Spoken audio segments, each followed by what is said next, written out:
guess that's just a better question for Coach. But I have all the belief in the world of the guys we have on offense, the weapons we have, the offensive line we have, and the guys on defense. There's playmakers all over the team. So, every game is different. Every game is unique. But it just comes down to finishing. And like with everything, you can find good things on tape, but it all comes down to wins and losses ultimately. Is it something that, because it's happened frequently enough, that it can maybe get in your head, maybe even subconsciously at some point in the fourth quarter in a close game, or maybe like on Sunday when Chicago is making a run? Can that subconsciously or at all get in your head mentally and become a mental block for guys? Or for me personally, I just go out there and try to execute play by play, because the next play is always going to be the most important. And then I know, if I get my job done, we have a dangerous offense that can make plays. So,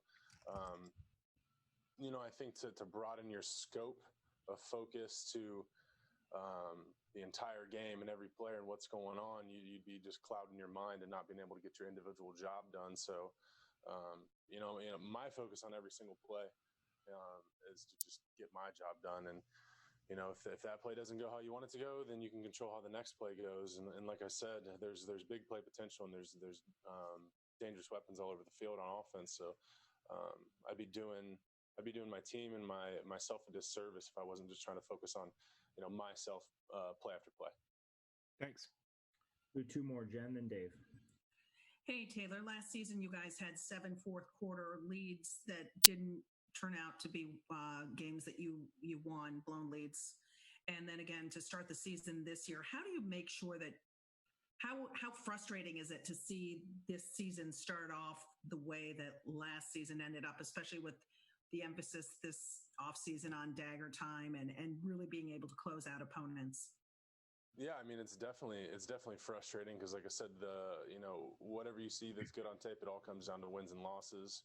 And I think, we've seen that we have a lot of potential and a lot of talent, and we just have to be able to finish games. And, you can play great for 3 quarters and 5 minutes of the fourth quarter, but in the NFL, we know all games are close. Most games are just decided by 7 points or less. So, there's not room to, just be content. You just have to finish out those games. So a bit of a unique year, not having preseason, not having OTAs. And, I do think there are things that we can build on, but there's definitely things we have to clean up. And ultimately it comes down to finishing at the end of the game.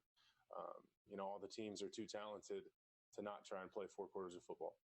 Is that ability to be able to finish at the end of the games, would you say is it more of a mentality, or is it something with scheme and play calling and how you guys go about holding that lead? Yeah, I mean, I'll just speak to how I personally view it, is just focusing on every single play.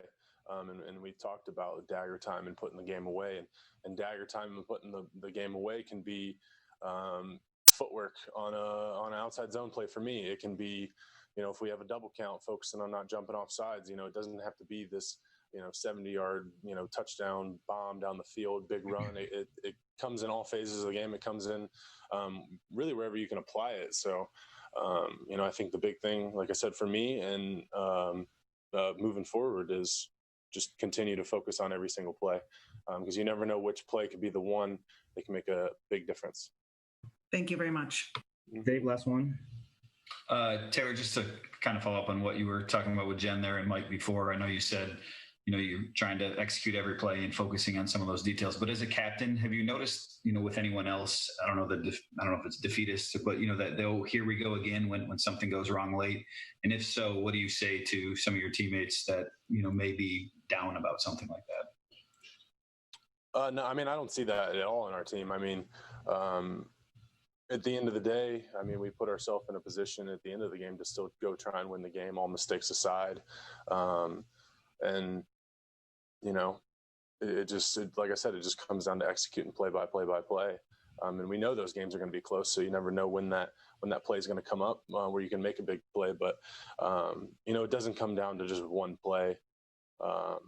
You just got to stack every single one. So like I said, I know it probably sounds boring, but to just try and focus on every single play. You know, if you have a inside zone or a power play in the first quarter, you know, all those plays add up. Those hits on the defense add up. Those positive runs add up to set up things like play action to set up the pass game. So, yeah, I mean, I know I sound like a broken record probably, but it's just focus on every single play because, you know, the defenses are too good. You got to be able to execute every single play because the games are going to be close. Fair enough. The other guy I wanted to ask about, you were talking about the weapons in the backfield. Just DeAndre Swift, your first impressions of him. I mean, first game, obviously, but you've been with him for a month now. And yeah, the drop at the end of the game aside, what do you think, you know, he can add to the offense and really do for you guys in the running game, the passing game, every aspect? Well, I think, first of all, he shouldn't put anything on himself. You know, he's trying to make a play there at the end. And he's a guy that's going to, I mean, I've seen it in practice. I know with no preseason, not as many people have seen it, but this guy's going to make a lot of plays for us.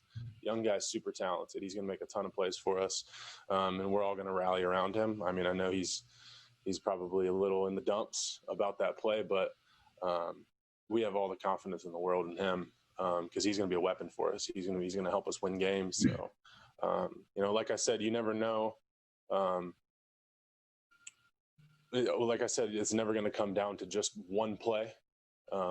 So, I mean, we have all the confidence in the world, and we're going to rally behind him, pick him up because, you know, that's what teammates do. And I've seen the way he works, and I know he can be a valuable piece for us. So, you know, at the end of the day, we want the win, but that's just one game and, you know, a season. You know, the whole season doesn't come down to how week one went. Thank you. Thanks, Taylor. Thanks, everybody. Stay on here for Coach Next. Thanks. Thank you, Taylor.